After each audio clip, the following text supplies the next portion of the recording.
The left is always inclined to look on the grim side of things. Always inclined to look on the grim side of things. The cup is always half empty. Until you point out, look, it's half full. It doesn't look so bad.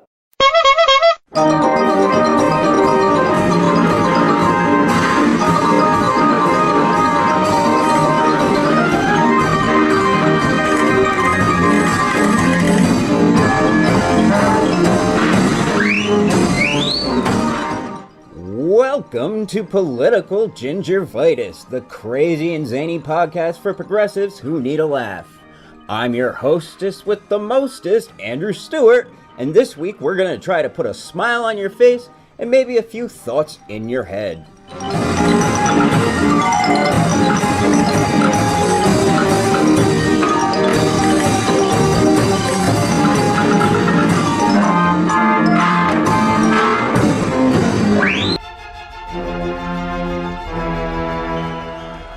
I've just received a call from Secretary Clinton.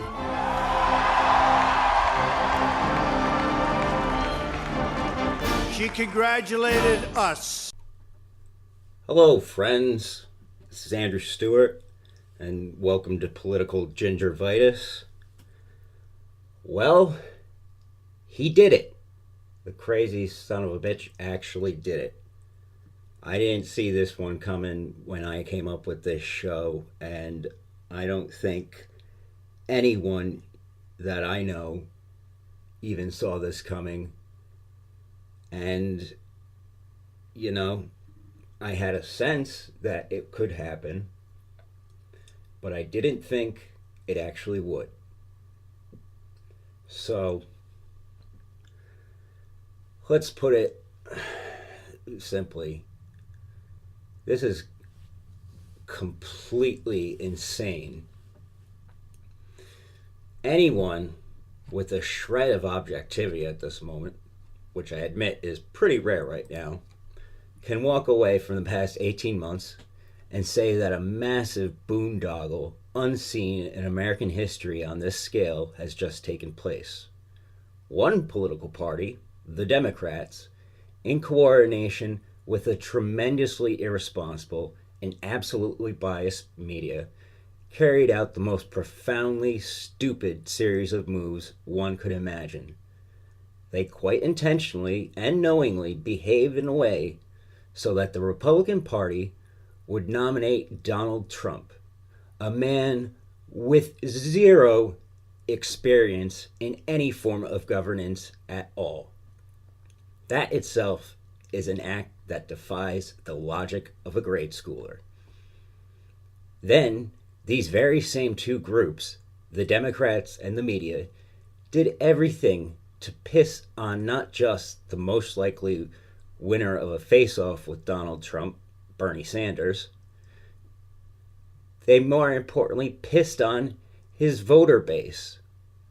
And when that happened, a significant number of his supporters in key swing states made the completely understandable, if not at all rational, kamikaze-style all-or-nothing decision to vote for the guy who conned half of America into thinking he was going to pull off an economic miracle while backstage he was lining up for a transition team and cabinet positions, the absolute worst freaks and kooks from the previously discredited neoconservative wing of the GOP. Now the media, in the name of presenting the Democrats, who have just gotten us into this mess, as the saviors who will get us out of this mess, are quite intentionally, and without a shred of decency, scaring the ever-living shit out of the vulnerable and marginalized people of this country who, if anything, need to be getting very solid advice that any rational adult would argue should include putting the people in charge of these groups, the media and the Democrats, into the guillotine.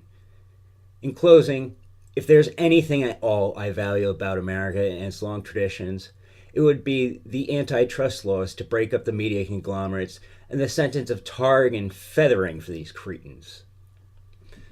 I mean, Donald Trump. Good God. look, he's a nasty, sexist, xenophobic bigot. His rogues gallery is lining up to get into the cabinet, and they scare anyone who lived through the Bush years.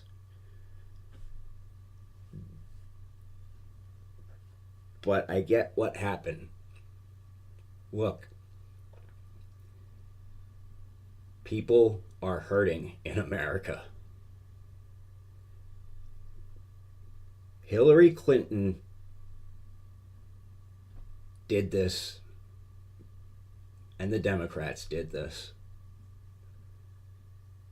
They absolutely did this, and all their proxies did this to themselves.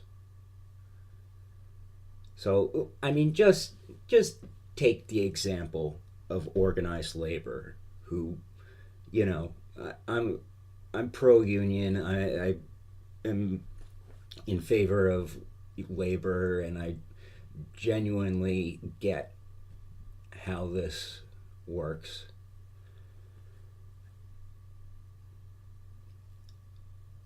So your general run-of-the-mill union member, salt of the earth, 6-pack of Budweiser and Camel cigarettes in his shirt pocket, union voter, has a lot of problems, but he's also not an idiot. And he thinks the best thing that he's able to do is be able to lay his head on his pillow at night and say he got enough money to put food on the table and pay the bills and make sure the kids are able to do what they need to do to be happy. You know, his idea is being able to give his kids college education. You know, they're not reading Marx, they're not reading Lenin, but they're not stupid. So the AFL-CIO trots out Hillary Clinton, the woman who embodies the political force that offshored their jobs, hollowed out America's industrial core, and is the author of the legislation and practices that caused the financial panic of 2008, along with her husband. They trot her out, and then they manipulate the whole thing the entire time. So that way, Bernie Sanders, who I had a lot of problems with, is marginalized. And so they're not stupid. They see the writing on the wall. You got one candidate who goes and says, I'm going to rewrite, renegotiate NAFTA. We're scuttling the TPP, which, by the way, makes trade unions illegal. And we're going to rebuild America, have an infrastructure program. We're going to have all these wonderful things. And then the other one never makes any effort to apologize for anything that she did to cause their misery. Not a thing. And so, what do you think they're going to do? You know? It gets even better, because unions, labor, They have been begging the Democrats for 30 plus years, almost, to make it easier to form a union in America. And so 8 years ago, they went to Obama when he had a majority in the House and the Senate, and he had absolutely nothing stopping him. And they said, look, we just want one thing from you. One thing. After that, you can burn our houses down, you can kill our families, you can, do unseemly things with our wives, you can call us filthy names, and we'll call you the Lord himself. If you just do this one thing, one thing, please, please, please, oh, please, Obama, please, Democrats, please pass the Employee Free Choice Act, which would be able to make it easier to form a labor union in America. Please help us with this one. Pass it. Give it to us, and we'll love you forever, and you'll be our baby forever. You'll have us for the next 100 years if you want. And what do? They pissed it all away. I mean, come on. This is not rocket science. Hillary Clinton had victory in her lap. She could have chosen Bernie Sanders as her vice president. And just to be clear, FDR's first vice president, he was a guy from Texas, and he rather famously said, "This job ain't worth a warm bucket of piss." Give it to Sanders. Let him be the song and dance man for the administration. He's almost dead. He's older than dirt, so it's not like he's gonna run in 2020. I mean, or at least that's what I expect. I can't imagine him running in 2020, even though I think some of his followers in a blind hope are saying, they want him to run. But, it was her election to lose, and she did a great job at it. And there is absolutely nothing to be said except thank you very much to the Democrats and their quislings in the media and in the various groupings that were beholden to the Democratic Party. Thank you very much. I mean, Donald Trump.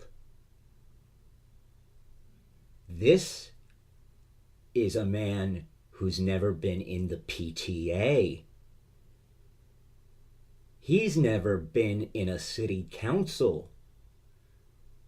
He doesn't have any clue about how government works as an actual day-to-day, step-by-step practice. And on top of that, from what I gather reading his biographers talking at a round table for Politico, the man is a mess. Those tweets he pumps out regularly, that's the extent of his attention span. He's a fifth grader in terms of his attention span. And that's the president of the United States. Well, thank you, Democratic Party, in all your benevolence for doing that to us. Sarah Palin, as the Secretary of the Interior. Oh, God. Look,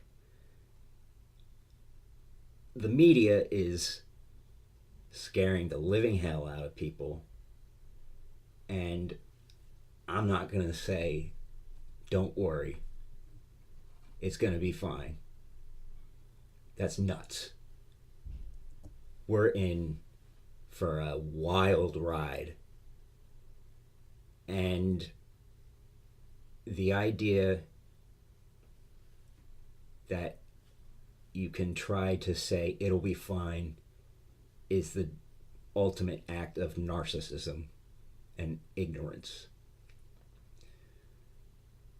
But political gingivitis is going to try to get us through, folks. This is a comedy show, and good God, we're going to have some fun somehow. So stick around and hope you enjoy this. So first up today, we've got Eric Draitser. He's the host of Counterpunch Radio. He writes and does analysis with the website Stop Imperialism. He's carried in a variety of publications worldwide. And today we are talking about some of the lovely figures that seem to be popping up like fungus in the anti-imperialist, anti-war movement, and what he thinks about these cretins.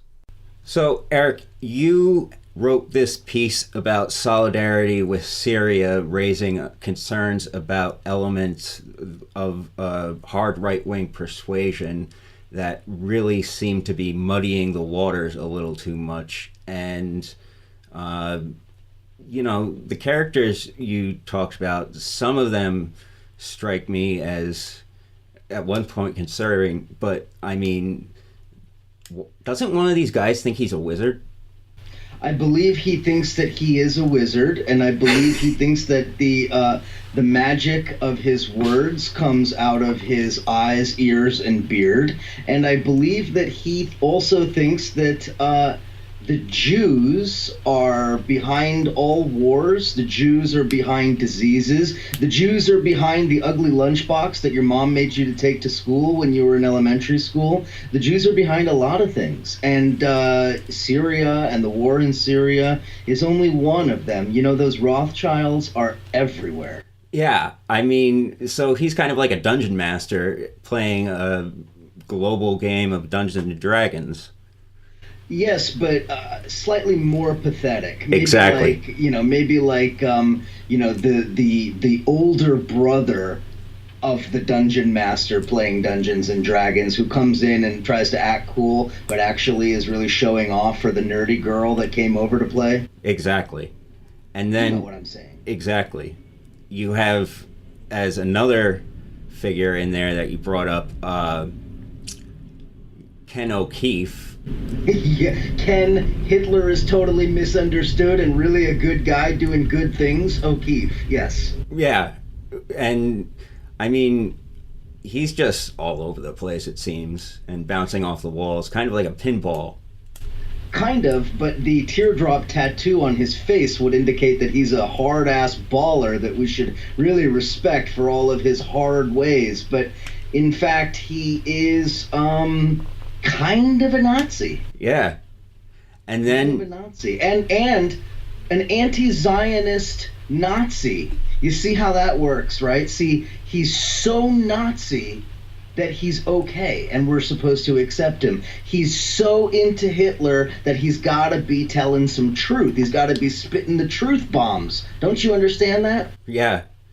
And then, I'm trying to think of another guy. Who was another one that you brought up in this one? David Duke, Alex Jones, David Icke, so-called Syrian girl, Mimi Al-Laham, And I don't know, there might have been a few other. Oh, Alexander Dugin. How could we forget Dugin? Mr. Dugin himself, the grand master of the global Putin conspiracy, who may or may not be reviled by Putin himself and may or may not have lost his university job because Putin didn't really care to listen to him too much.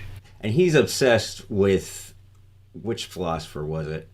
He's obsessed with Heidegger. And who is a Nazi. Yeah. And he believes that Heidegger was the culmination of Western philosophy. And he believes that fascism is actually not a bad thing, but claims to not be a fascist. You see how that works? It's like, I'm not a racist, but black people are inferior. Yeah. And what also strikes me as highly ironic, I wonder how many of his followers actually know how to read Heidegger, or I'm not even sure that there are that many of his followers who know how to spell Heidegger. Exactly. And then I'm trying to think, David Duke, I mean, he just looks like his mom dressed him up for every little video he goes on.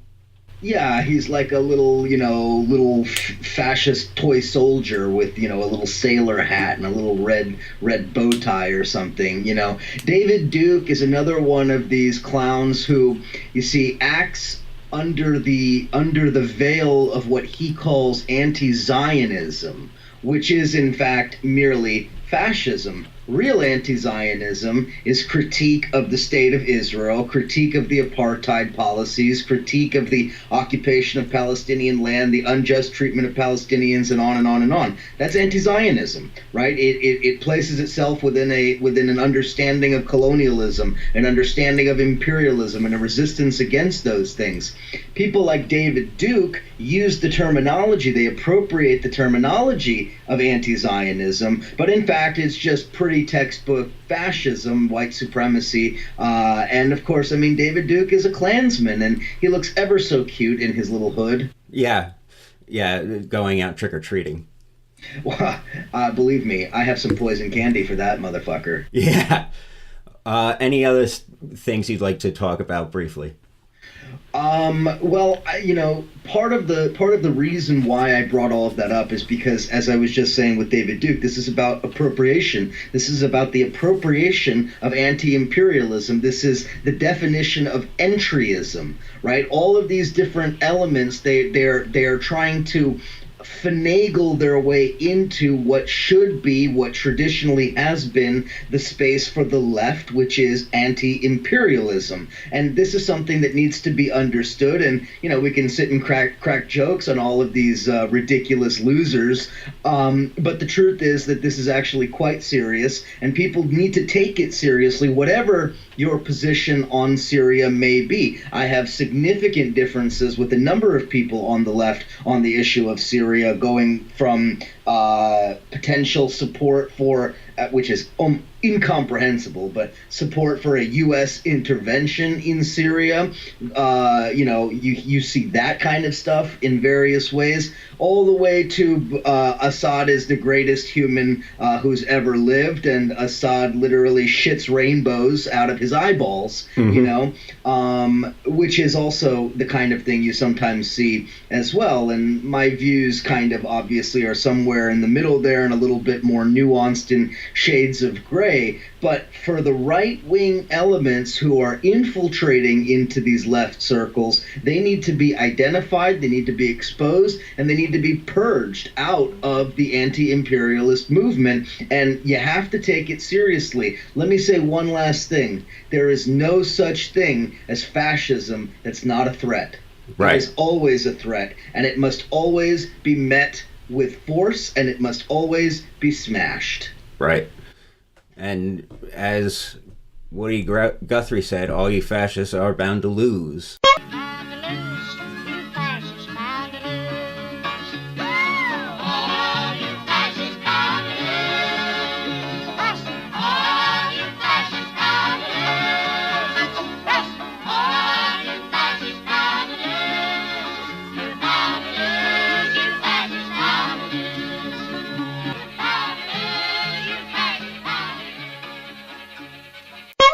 Our main segment today is going to be, for all intents and purposes, what I would call a utopia on education.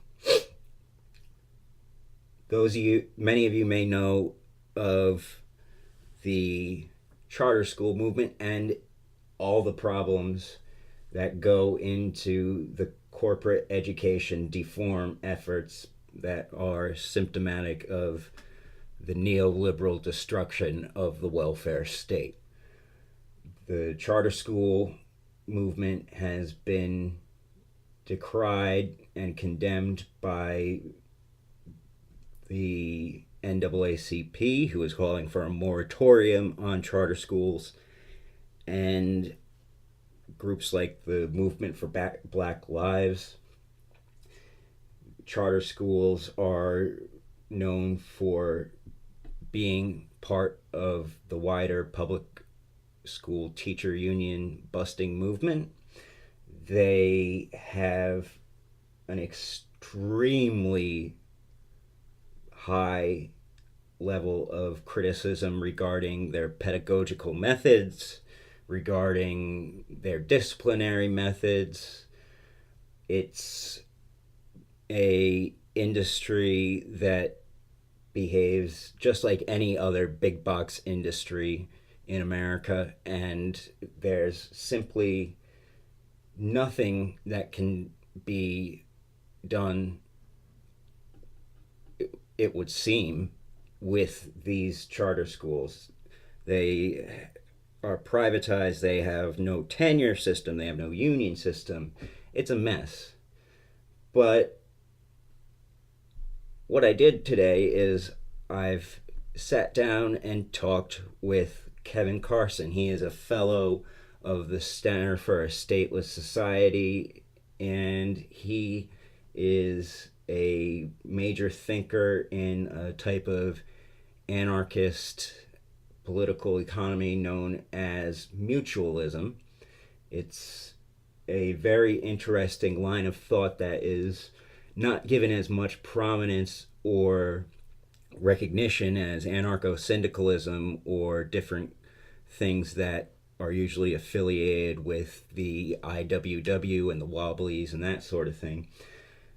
But it's a very interesting train of thought, and I wanted to talk to him about what it would be like for us to create a utopian charter school that was pro-union and pro-tenure. So I hope you'll enjoy this one. Kevin, can you start by explaining what mutualism as a form of anarchism or socialism is? Well, it goes back to Pierre-Joseph Proudhon, and the idea was building a set of interlinked cooperative institutions that would supplant both the state and capitalism. Capital, productive capital owned by workers' cooperatives, credit supplied by interest-free mutual banks, and so forth. And, the emphasis was primarily on building those kinds of counter-institutions, although he did attach some importance to using the state as a vehicle for transition during the more optimistic phase of the Revolution of 1848. But just as a model of organization, I think the two most important takeaways are, first of all, his idea of devolving or dissolving the state into the general body of society, and mutualization of state property and services, transforming state-organized services like education, public utilities, and so forth into consumer cooperatives. And one of the elements of this conversation that I think is worth talking about is David Graeber's ideas about anarchism not as something new and different you impose on a community as much as just a systematized way of thinking about habits and communal relationships that are already existing. Is that along the same lines? Yeah. It's he called it everyday communism. I think argued that whatever the formal structure of power, whether it be the state bureaucratic hierarchies in Soviet-style socialism or the corporate hierarchies in American-style capitalism, things keep going despite those hierarchies, not because of them. And the main thing that keeps things going is the everyday communism of the people actually doing the work with their social capital, horizontal connections, and social ties and so forth, cooperative behavior. Also, I think someone who is really good at this in pointing out self-organized activity as an alternative to both state and corporation was the British anarchist Colin Ward, who was actually a communist anarchist, but a lot of his practical analysis very much dovetails with Proudhon, where he was his main focus of scholarship was on stuff like self-built housing, self-organized health insurance cooperatives, working class self-organized education, and so on. And he treated both the Harold Wilson model of nationalization and the Margaret Thatcher model of corporate privatization as like a 1-2 punch that destroyed this whole self-organized society. Come to think of it, I mean, E.P. Thompson was a Marxist-Leninist, and he also celebrated that model of social organization.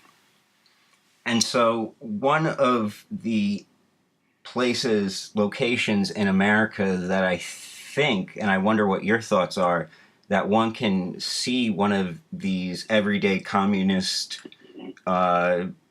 societies in action are in black and brown communities, and particularly the low-income, poor neighborhoods where the state has really abandoned people for a variety of reasons. What are your thoughts? Yeah, definitely. We see, some of that in the original Black Panthers program that's been reiterated by the movement for Black Lives, calling for community control of policing, complete takeover of those functions by people from within the community and directly controlled by community institutions. And also in the Black Panthers program of organizing school lunches, daycare, and so forth. I think Scott Crow, guy that wrote the book about anarchist relief efforts in New Orleans, had a poor mother back in the 70s that sent him to a Black Panthers daycare, as a matter of fact. And in this sense, there's a very interesting interplay between religious institutions and these sorts of everyday communist groupings and actualizations that are very different from the typical kind of Bolshevik branded state atheism, correct? Yeah, well, the main contact I have with that here in Arkansas is local good old boys from fundamentalist churches diverting state human services funds to their own little pet projects and it winds up with stuff like, little girls with behavioral problems being left in a hot car for 8 hours or something like that, and the investigation being covered up because they're friends with the local legislator. It's just, I see a private church school operation called Growing God's Kingdom in West Fork every time I drive to and from work on the way. It's there's definitely a dark side to it when it's hijacked by authoritarian religion. I mean, what you're speaking of tends to be aligned with the prosperity gospel branch of Christianity. What I'm thinking of is the liberation theology brand, whether it's Martin Luther King. And that interplay between this everyday communism and liberation theology and progressive churches, be it the historic black churches that date back to the days of slavery, like the African Methodist Episcopal Church, or the more liberal branches of the Unitarian Universalists, or perhaps even some of the Latino Catholic churches. Yeah, and that's a cultural strain in Anglo history going back to like the radical left-wing independent sects during the English Civil War and interregnum, Ranters, Family of God, Quakers, and so forth. Exactly. And the most recent iteration of this kind of interplay that was very explicitly challenged, in fact, by the hierarchy and the power structure, was the Sandinistas and their interaction with the Catholic Church, where on the one hand you had a Catholic priest who was part of their government, and on the other hand you had Pope John Paul at the time and Ratzinger, who later became the recent Pope Benedict, going down very hard on liberation theology. And you had a famous television image where John Paul waved his finger at this Sandinista-aligned Catholic priest who he said, "You need to get right with the church." You remember what I'm talking about? Yeah, and the left-wing nuns being murdered by Salvadoran death squads. Yeah. Mm-hmm. And the reason I'm bringing all this up is because I think this everyday communism aspect is a very essential element to understand before really getting into the wider political economy and making people understand that this is not something new. It's giving buttress to something that already exists. Yeah. Just developing the same idea makes me think of, going all the way back to, the 1380s with the John Ball and Wat Tyler uprising and all of the millenarian themes in Pierce Plowman. Mm-hmm. And or Dorothy Day and her Catholic worker movement, although she was personally fairly orthodox and deferential to the magisterium, it was still, in that, I guess that was a tradition a little more compatible with right-wing Catholic social teaching in De Rerum Novarum and that kind of thing that, led to distributism. But it was still I think, an example of at least an economic populist development of Christianity. Right.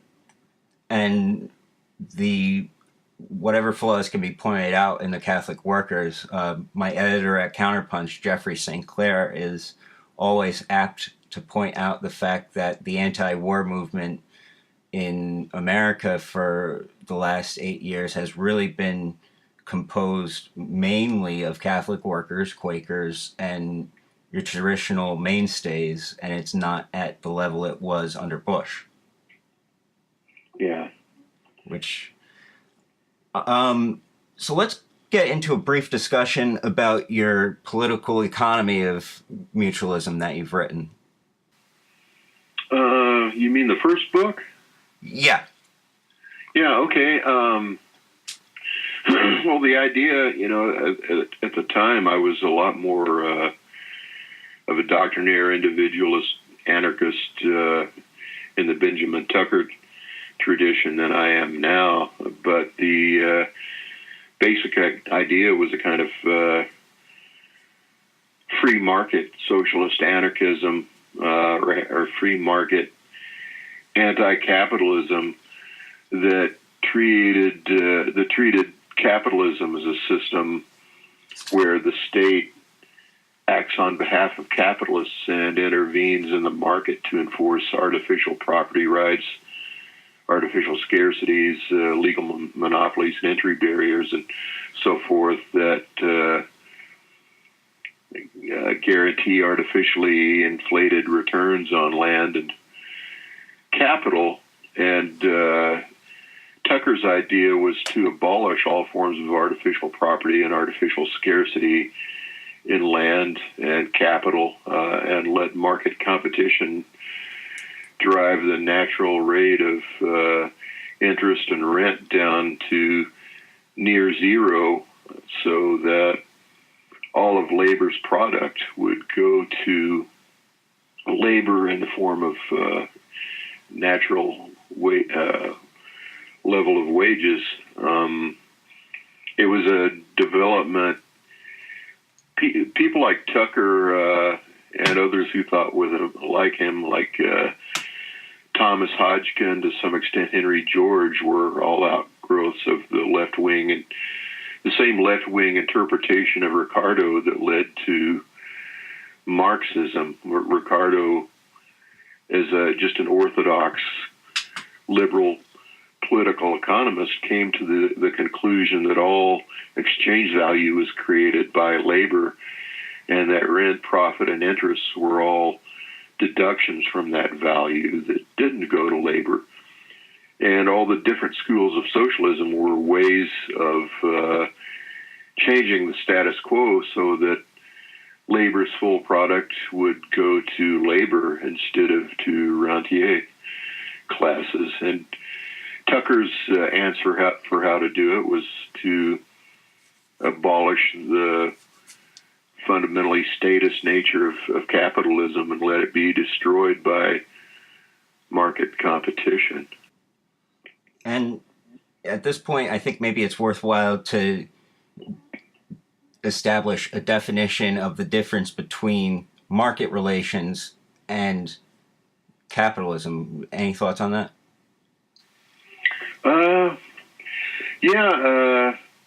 I mean, I identify a lot less as a specifically market anarchist now than I used to. I'm more of an anarchist without adjectives, I guess, in the tradition of Graeber. Seeing society as like a whole, post-state society as a whole grab bag of all kinds of consensual, voluntary interactions, including market relations, communism,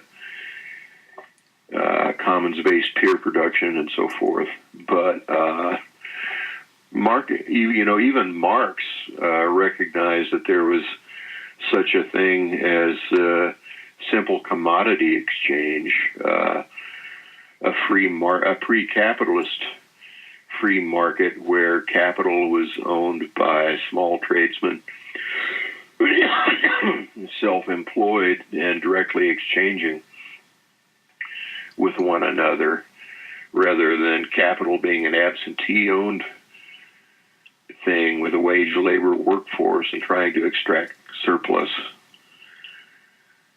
labor from them. So, yeah, what I think, what the individualist anarchists are aiming at is a non-capitalist free market where there are no artificial scarcity rents going to landlords and capitalists.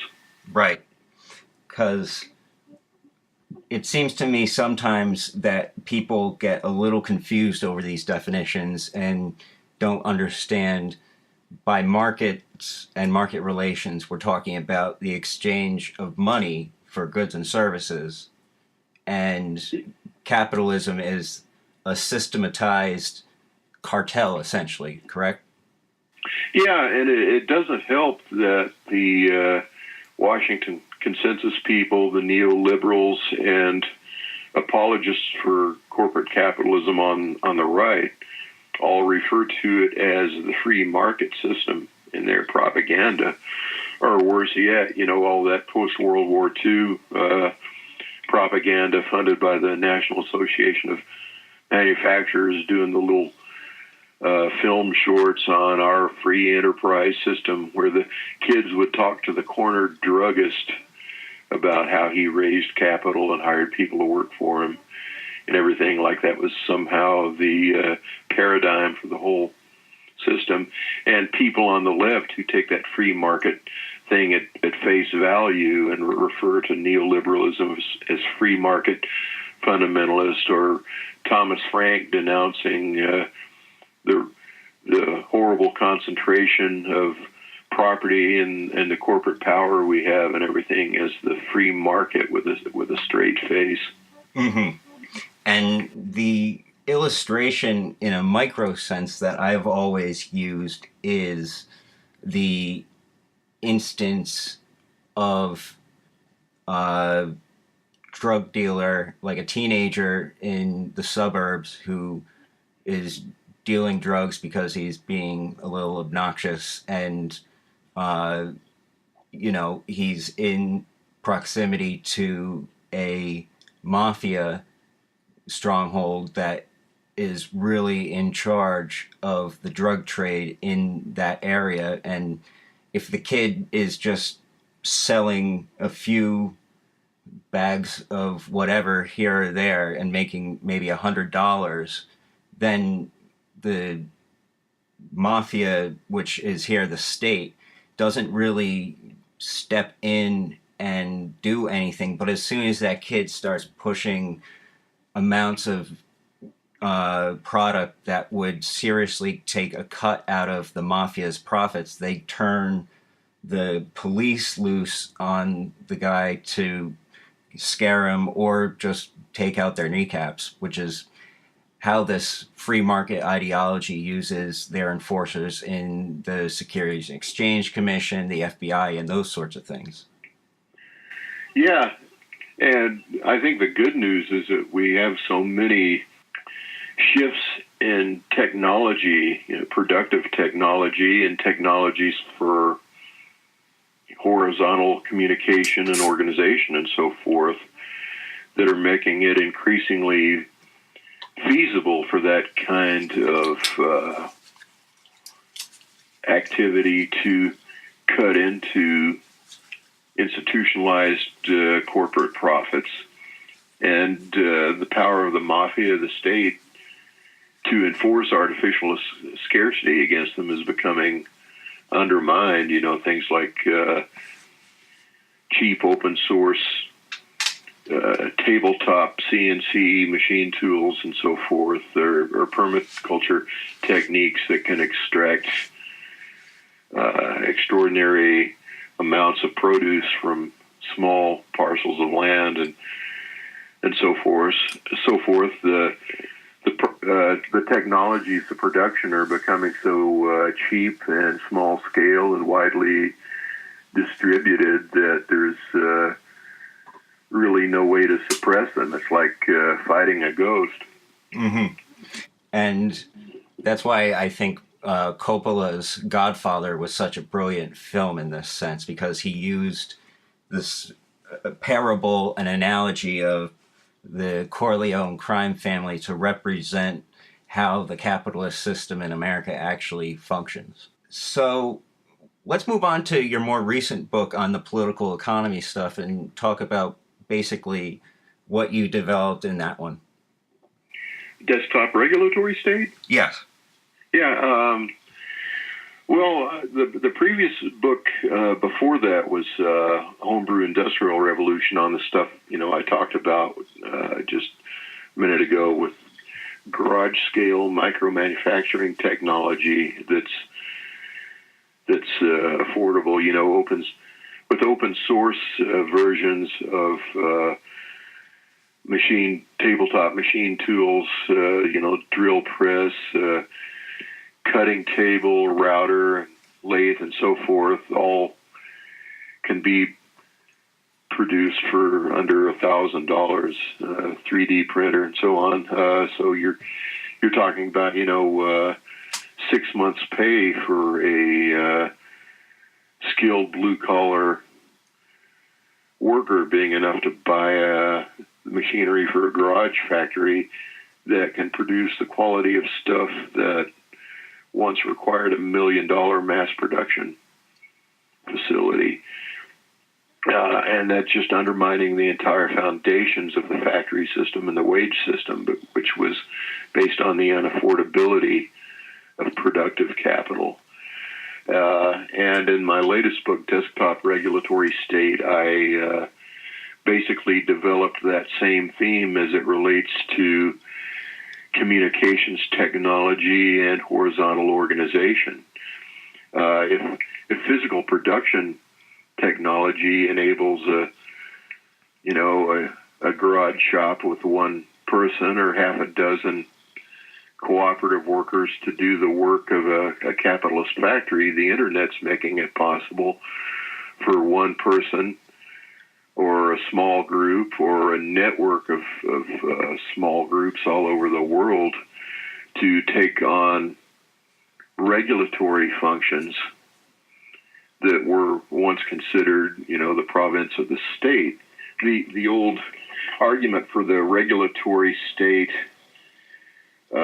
was what Galbraith called countervailing power. You've got these giant corporate institutions that are so big, so hierarchical, and so just massive and capital intensive that only another countervailing institution like a state regulatory agency or a nationwide labor union has the same organizational mass to hold it in check, sort of an institutional version of constitutional checks and balances.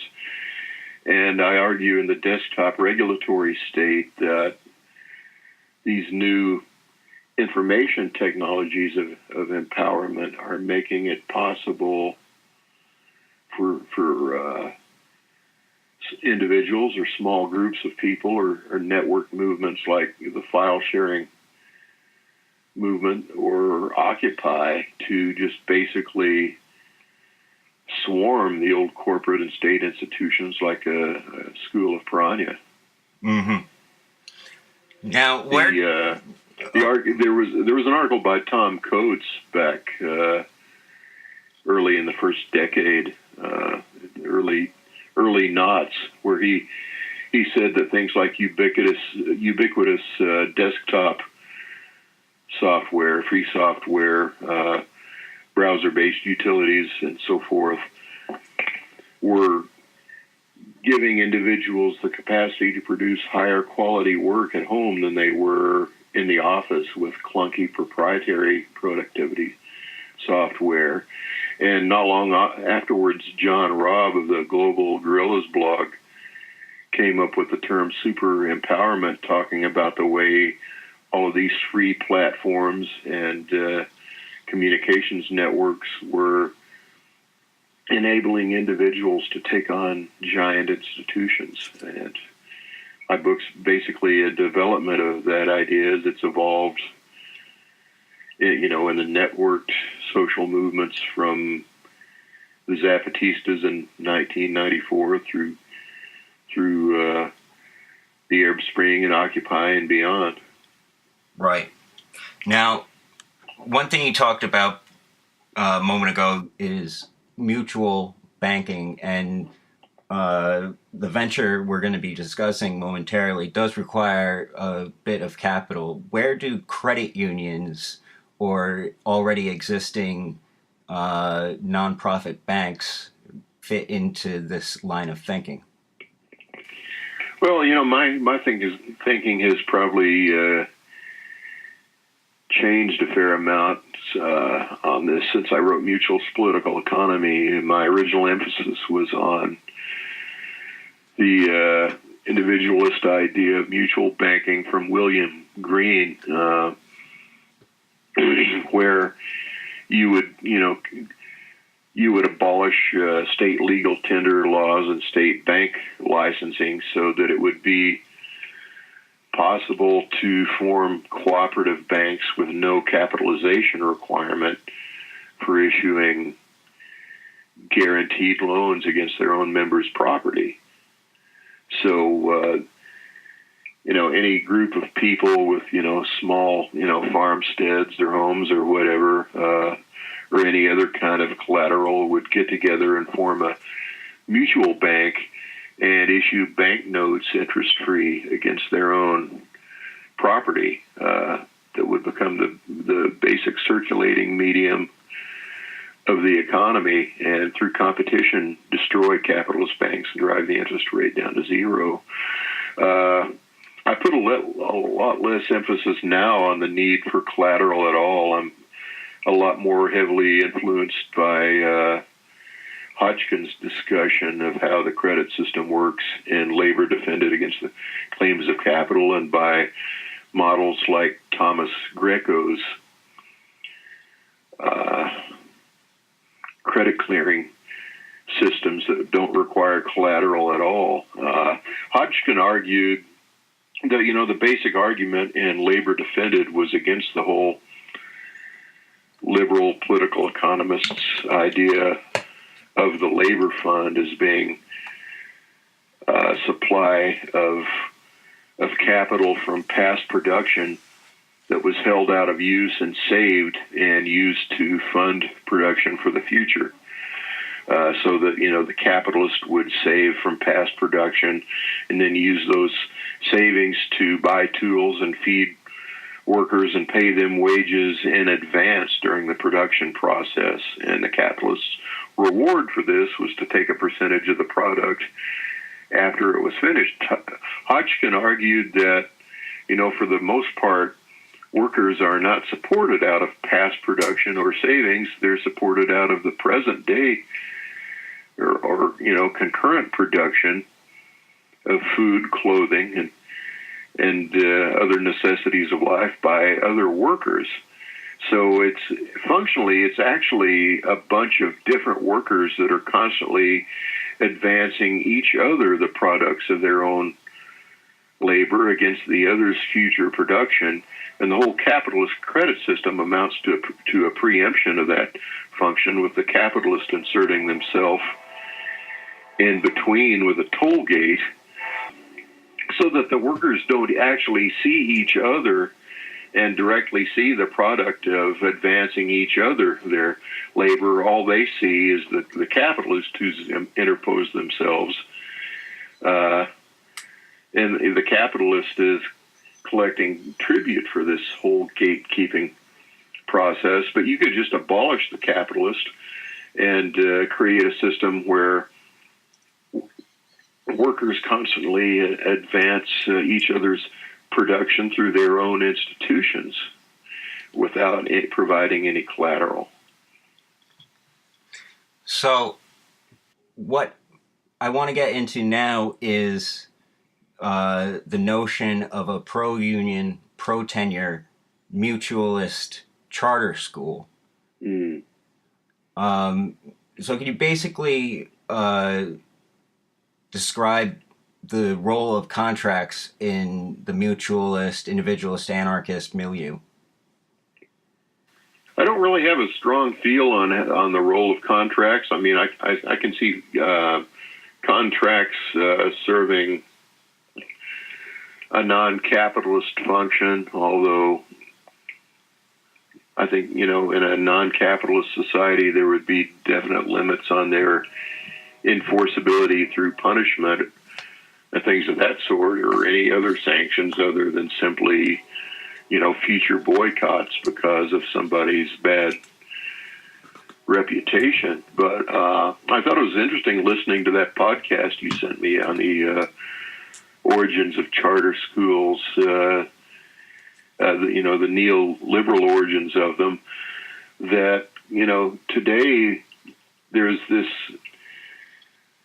rosy idealistic view of their idealistic origins being something that was originally charter schools. There was just a bunch of teachers that wanted to empower themselves to use their own judgment and teach without all kinds of bureaucratic restrictions by the education department or teachers' unions or whatever. And this was somehow corrupted by people like Bill Gates and the Walton Foundation, when there never really was that original motivation. It's been neoliberal since the very beginning. But that myth is itself, it sounds like a powerful weapon for proposing a genuine alternative that actually is teacher-controlled and liberatory. Mm-hmm. And what we're finding ourselves on the landscape is basically the charter school student population is overwhelmingly targeting Black and brown communities. In fact, the NAACP had to come out with a very strong worded statement in the last few months condemning the existence of charter schools and saying they want a full stop to their proliferation because of the massive abuses that have been shown within the system, and also the impact it's having on Black-brown education. Yes, absolutely. I mean, is it okay to use George Carlin's 7 words on this, or is it? Well, I would hope to. Differently. I'm going to try to keep it clean, but I know where you're. Yeah, I was just going to say absolutely. It's just every effing case where charters are introduced on a large scale. Every single time, it's a situation where there's been an instance of disaster capitalism, some extraordinary crisis that weakens whatever democratic control ordinary people have over the state as it is, and disempowers them even more. There's always some power grab by local capitalist elites and local state bureaucrats operating hand in glove after a major crisis, like in New Orleans after Katrina, or in Michigan, in cities where emergency managers have taken over the public school. And in every case, the first thing they do is completely destroy whatever power the local public has over the school boards and create an unrepresentative puppet institution of some sort, which then railroads through the charter schools. I saw it here in Arkansas, in the Little Rock School District, which is overwhelmingly Black. It was taken over by the courts, and it was only after this power grab by the courts that the Walton Foundation and the other big charter school players came swarming in like locusts, trying to eat the thing up. They are just pigs. They are filthy effing pigs. Or Chicago charterization under Rahm Emanuel, who is just a human toxic waste dump. Exactly. And what's interesting also is not only do we have that surface predatory behavior really close to the way that predatory lenders target Black and brown communities, whether it be for-profit banks or in the lead up to the housing bubble that caused the 2008 crisis. You also have a phenomenon where charters and education, if it's not given a level of community control, can actually be used to gentrify communities. Yeah, I mean, that whole gentrification thing was part of a gentrification wave in New Orleans. It was associated with the ethnic cleansing of Black neighborhoods that had been flooded and evacuated, trying to, seize on the opportunity to bulldoze those neighborhoods as quickly as possible and prevent as many of those people from coming back home as they possibly could, and transform New Orleans into, a sort of Seattle with Bourbon Street attached. Right. And so we find ourselves with a situation where there's a lot of black and brown schools that are run down, and on top of that, the Common Core system is part of this gentrification, because you get high scores, you get funding that can be used to gentrify the neighborhood. Yeah, and generally everywhere, with or without charter schools, basically in any community where the real estate developers control the government, which is basically every community, all of the schools that get closed are predominantly black schools in old inlying neighborhoods, and the new schools that get built with the latest physical plan and the computers and the good teacher to student ratios are in the new housing additions out in the suburbs, especially if the suburbs are being built to accommodate white collar people moving in. Like here in Arkansas, half the population of Bentonville now is people that moved there to work at Walmart headquarters. And with the Common Core thing, it's like a reorientation of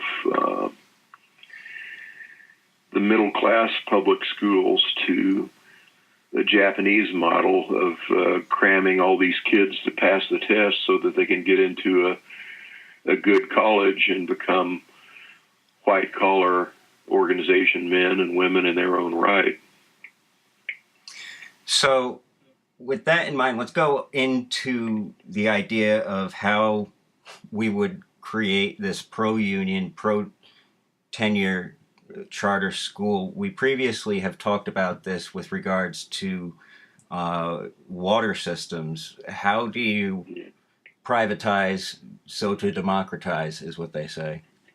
Well, just to develop a bit further what you were discussing with core curriculum, it's interesting how the charter school propaganda uses all this libertarian rhetoric about empowering parents and everything and giving them a choice from the old school district. But in practice, they are these incredibly tailorist, time-managed, micromanaged systems where the teachers live in constant fear of dismissal, and they use all these draconian, authoritarian principles for supervising students, like, wearing school uniforms, everybody sitting quietly with their hands on their desk, with their eyes on the teacher, and so forth, habituating them to their future lifetime of taking orders from someone sitting behind a desk and not questioning the tasks that are assigned to them. But, getting back to, the next point on cooperative charter schools, it's something I've been arguing for a long time based on my first exposure to the idea of mutualization was from Larry Gamboni of Red Lion Press, who was a Proudhonian mutualist, and he argued, for mutualization of state services as an alternative either to state control or to selling them off to private corporations, basically turning them into consumer cooperatives. So in the case of schools, that would mean abolishing school boards that controlled multiple schools and instead making the principal and senior management of each school directly accountable to the parents who attended there, and hireable and fireable. And I would push this further in the direction of being a multiple stakeholder cooperative, so that there would also be a high degree of self-management by the teachers, and some teacher role and representation in the management of the school alongside the parents. And on top of everything else, I think the traditional education model needs to be overhauled, in terms of the critiques of, radical deschooling or unschooling thinkers like Ivan Illich and what was his name? Holt. Can't think of his first. John Holt. Yeah, and to my mind, so on. Yeah, to my mind, because Paulo Freire. Freire, exactly, bell hooks, and Henry Giroux, due to the nature of the student body. Yeah, I mean, to a large extent, one of the biggest enemies is not just how the schools are managed currently, but the whole education philosophy that education is something to be imparted to or stamped onto a passive raw material that has no say in what the curriculum is or what it's forced to learn, because generally just human beings as such learn things best when it's self-directed education, where they're led to the material out of their own curiosity and interest, and that fuels further curiosity and interest and so forth. And people resent and actively hate the kind of knowledge that's chosen for them and crammed down their throat. The best possible way in the world of causing people to hate learning and knowledge, if that's what the goal was, would be the way the schools are organized now.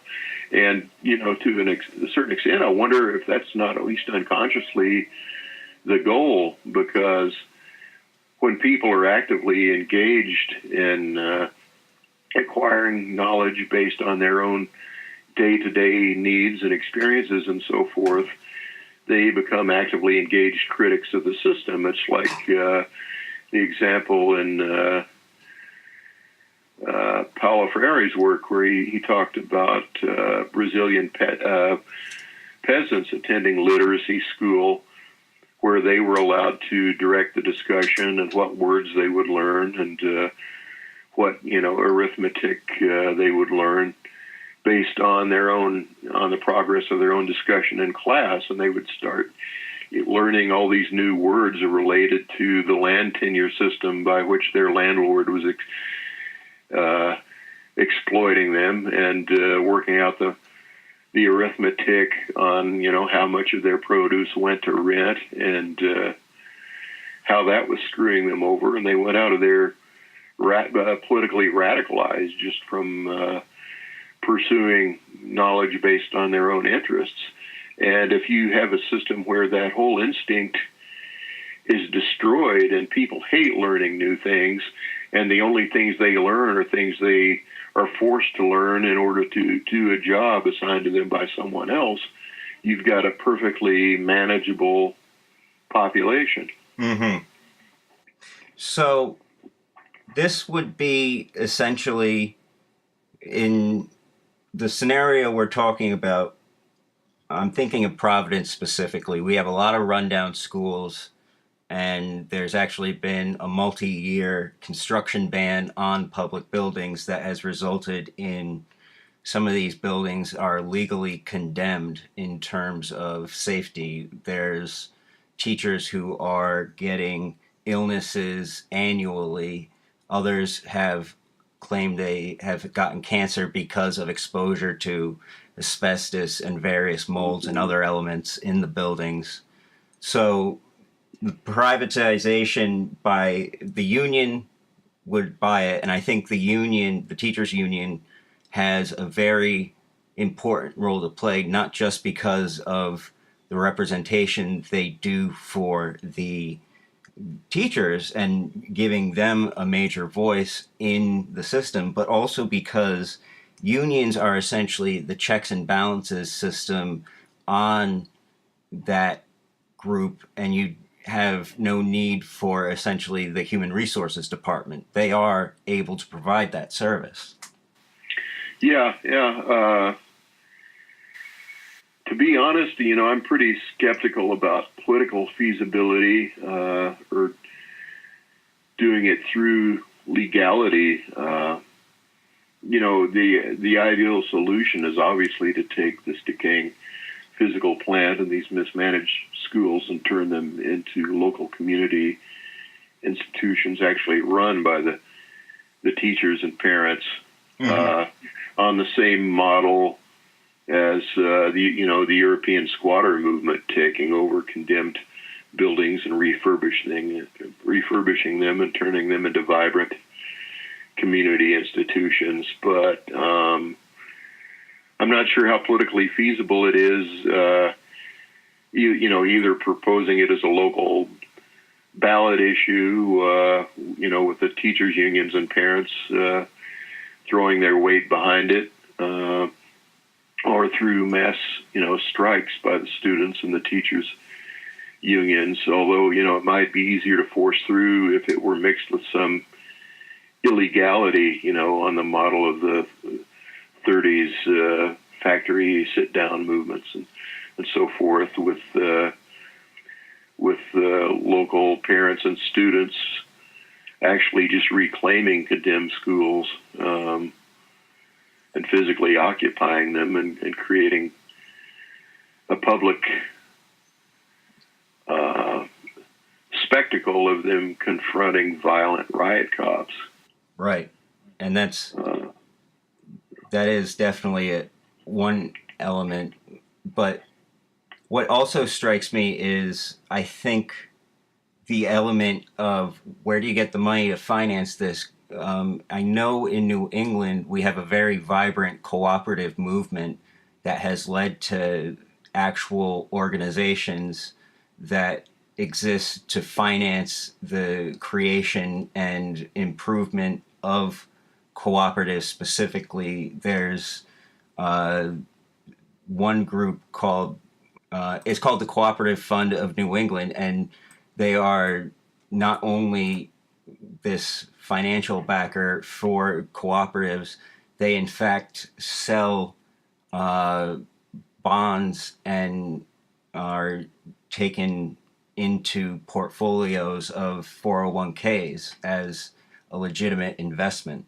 Rebecca Dunn is with this organization and was kind enough to allow me to do a brief interview with her. Can you just briefly explain the history of the Cooperative Fund? Sure. We were started in 1975 in the Boston area from some people by the Haymarket People's Fund, originally to provide financing for food cooperatives who couldn't get funding elsewhere. So healthy food access and cooperative lending. It started with Haymarket People's, included some folks, including George Pillsbury and his family, and they were the ones that started the fund with about $25,000.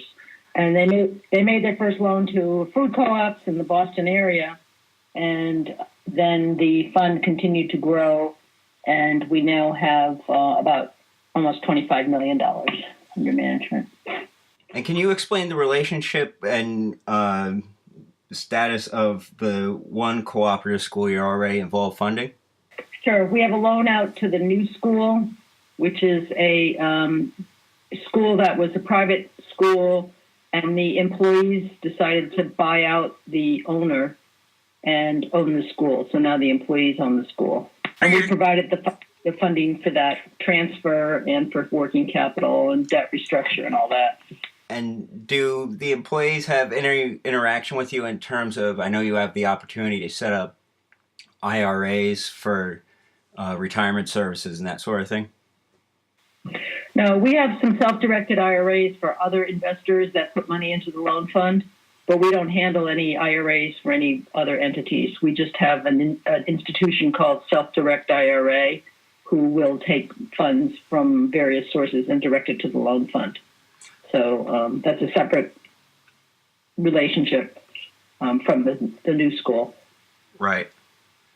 So could you just briefly explain what sort of activity or interest you've seen generated over the last few years caused by the recession, but also what has been a very vibrant conversation about democratic socialism and cooperatives coming up in the last electoral year? Well, people want to have control of their workplace. People want to find jobs and so on. A lot of times, owners of businesses are retiring and they don't know what to do with the business. No one wants to buy it, so they decide to sell to their employees.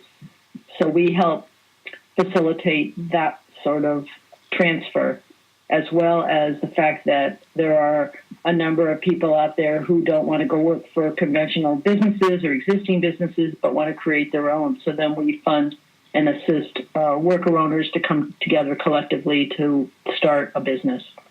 And it's across all types of industries and age groups. So it's a different way of looking at the economy, of owning part of your business. I mean, cooperatives help meet an economic need. And for instance, if you can't buy a home, but you could collectively with a group of people afford to own a home, you can come together as a cooperative to meet that need. Same with businesses, same with food, healthy food access. Cooperatives meet all sorts of economic needs.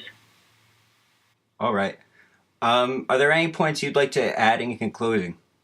Well, the cooperative fund's been around for over 40 years. No investors ever lost money. We take money in from all sorts of investors, individuals, through all sorts of organizations, faith-based, some U.S. Treasury money, some banks, predominantly individuals, and we put the money to work right away. We deploy it right away, and no investors lost money. And if there are cooperatives in the New England area and a little bit of New York, Hudson River Valley for the most part, a little bit off of New England states, as well as all the New England states, then we'll work with whoever it is to try and help them fund their cooperative.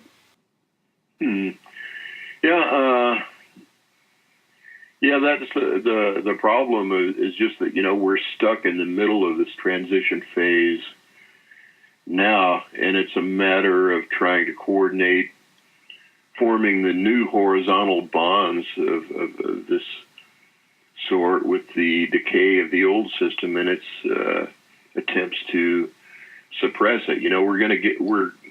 I think we're heading for a point where the old system will be so hollowed out it'll be unable to suppress it, and these things are all the seeds or the building blocks of the future society, but drawing a trend line from one point to another and getting things to work out, to hook up and connect and supplant the old system in a way that won't be disrupted or suppressed in the transition process is the problem. There's a lot to be said for that Antigonish model from Nova Scotia, where the producers' cooperatives and the credit unions all formed horizontal connections with a credit umbrella financing development within the network, like you mentioned in parts of New England. So, to the extent that can be done within the existing legal framework of legality, and at the same time can form informal alliances with more illegalist efforts at building counter institutions like squatter occupations and teacher strikes and so forth, that would be great. Yeah. I mean, And what attracts me to the mutualist notions is essentially we have the seeds of what in the old left vocabulary is called a dual power situation alongside neoliberalism. Neoliberalism as a system is the state absconding their responsibilities, and mutualism is taking up those responsibilities. yeah, and I think as the system decays, as local tax bases collapse and government services are drastically retrenched, and the state itself becomes, more of a hollowed out entity where the state and national governments are just something you see with people in suits talking on the television, while all the work of actually filling in the gaps and taking up the slack is handled locally on an emergency basis. I think you're going to see a lot more local authorities just undertaking realistic de facto accommodations to actually existing reality, like ceasing to enforce absentee property claims against unemployed squatters that are supporting themselves and feeding each other on vacant land, or not interfering with self-organized schools and abandoned buildings. Because that sort of thing is the origin of the towns in Europe. They were just places that sprang up as basically favelas or squatter communities in areas where the local feudal lords' territorial control was weak, and some large village at a major crossroad or ford would become the site for merchants to set up a fair, and for runaway serfs from the countryside to flee for refuge. And they grew and set up guilds and other convivial institutions for self-management, and became a town. And I think that, we're seeing a similar process today on the outskirts or fringes of existing society. Correct. And so, with these things in mind, are there any elements that you would like to add? Well, you're mentioning the financing. Just as a purely reformist measure in the existing society, if nothing else, for just the educational and propaganda value of putting the proposal out there, it would be interesting to see groups of teachers approaching the local school boards under existing law and saying, hey, we'd like to form a charter school that's actually managed by teachers and accept, whatever students apply to it, and see what the political reaction is. And if it's rejected, use it as a big effing propaganda hammer to whack them on the skulls and point out what hypocrites they are, and get the idea of actual user-managed public services in the public's mind. One thing I wish I'd thought to touch on more was a major theme in Colin Ward's work on self-built housing between the wars is how much of it took place in situations where there had been some major crisis or collapse, like large-scale unemployment or homelessness, and the state was either too weak to actively suppress stuff that was technically illegal, or kind of turned a blind eye to it and accommodated itself to it realistically, and let it happen on an informal basis. And I think that's something we're going to be seeing more of in the future.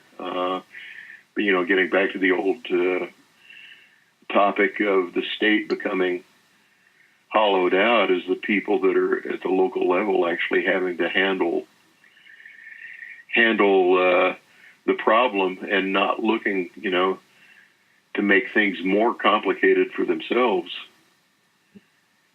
Find realistic ways of handling things by letting people fix stuff without getting in the way.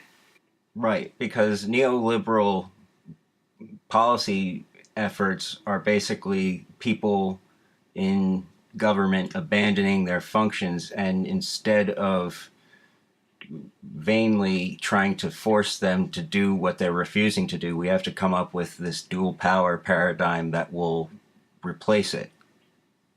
Yeah, and just, telling the local sheriff, look, you've got, 10% of the population in this town is unemployed and homeless.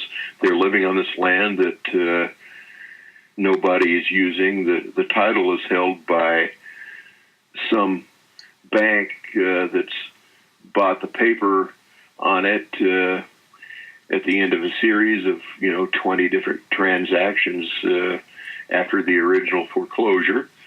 So why don't you just take this 20 and go over there and look the other way and let us alone. Exactly. And,